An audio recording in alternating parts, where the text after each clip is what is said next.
Average rate क्या होता है? Change in concentration of species upon time interval. कोई भी एक रिएक्टेंट है, ठीक है, वो क्या होगा, पहले कंज्यूम होगा, फिर उसके बाद क्या होगा, प्रोडक्ट फॉर्म होगा।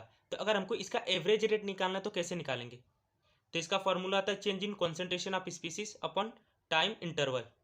पहले ए का निकालते हैं, रेट ऑफ कंजप्शन ऑफ ए का निकाल लें। तो इसका क्या है, चेंज इन कॉन्सेंट्रेशन, ठीक है। तो चेंज इन कॉन्सेंट्रेशन को ऐसे बॉक्स में दिखाते हैं, ठीक है, चेंज को हम ऐसे डेल्टा में। तो आपका ऐसा हो जाएगा, ए का निकाल लें तो कॉन्सेंट्रेशन ए अपॉन टाइम इंटरवल। तो ये क्या हो जाएगा, टाइम इंटरवल, ठीक है। अब यहाँ पर माइनस आएगा, अभी बता रहा हूँ कि माइनस आ रहा है, ठीक है। ऐसे सेम बी के लिए निकालेंगे, कंजप्शन ऑफ बी के लिए सेम माइनस डेल्टा कॉन्सेंट्रेशन, ए चेंज का साइन है, आइए आपका कॉन्सेंट्रेशन का साइन है बी के लिए, अपॉन डेल्टा टी, ठीक है।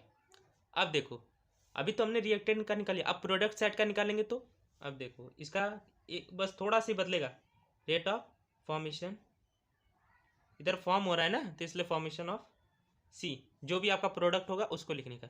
यहाँ पर आपको लिखना है plus delta C upon changing, ठीक है। रिएक्टेंट में माइनस क्यों आया और प्रोडक्ट में प्लस क्यों आया, इसका देखो सिंपल सा कॉन्सेप्ट है। यहाँ पर मेरे पास देखो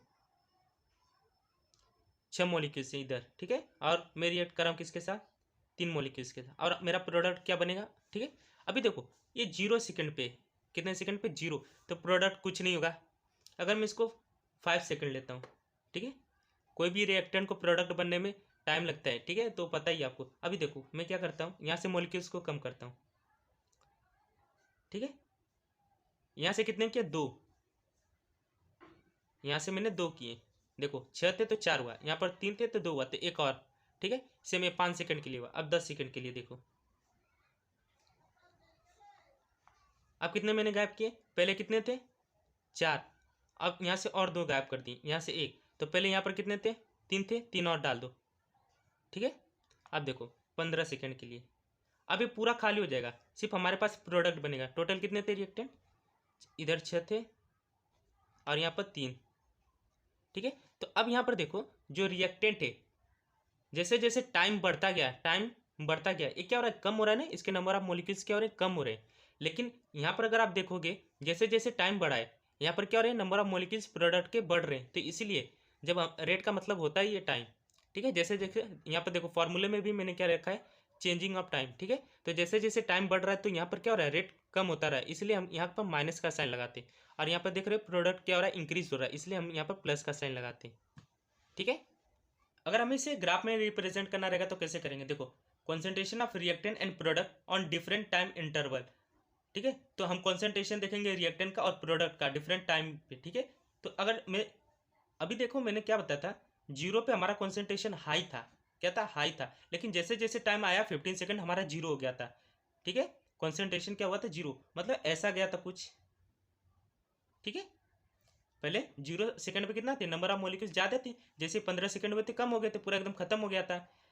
वैसे प्रोडक्ट का कैसा था, 0 सेकंड पे क्या था, कम था, लेकिन जैसे 15 सेकंड पे गया हाई हो गया, कुछ ऐसा ग्राफ बनेगा, ठीक है। रेट ऑफ रिएक्शन की यूनिट क्या होगी, कॉन्सेंट्रेशन अपॉन टाइम होता है, ठीक है। तो कॉन्सेंट्रेशन क्या होता है, number of molecules upon volume. तो नंबर ऑफ मॉलिक्यूल्स को किस में डिनोट करते हैं, मोल, वॉल्यूम क्या होता है, dm3। तो इसके जगह हमारा क्या हो जाएगा, मोल पर dm3, और टाइम को किससे रिप्रेजेंट करते हैं, सेकंड से। तो अगर हम लोग इसको हटा देते हैं, समझो, तो क्या हो जाएगा, मोल dm, ये अपॉन हटा रहा हूँ तो ये माइनस हो जाएगा, -3, और ये डिनोमिनेटर है तो ऊपर गया तो न्यूमरेटर, तो -1, ठीक है। ये आपकी यूनिट हो जाएगा।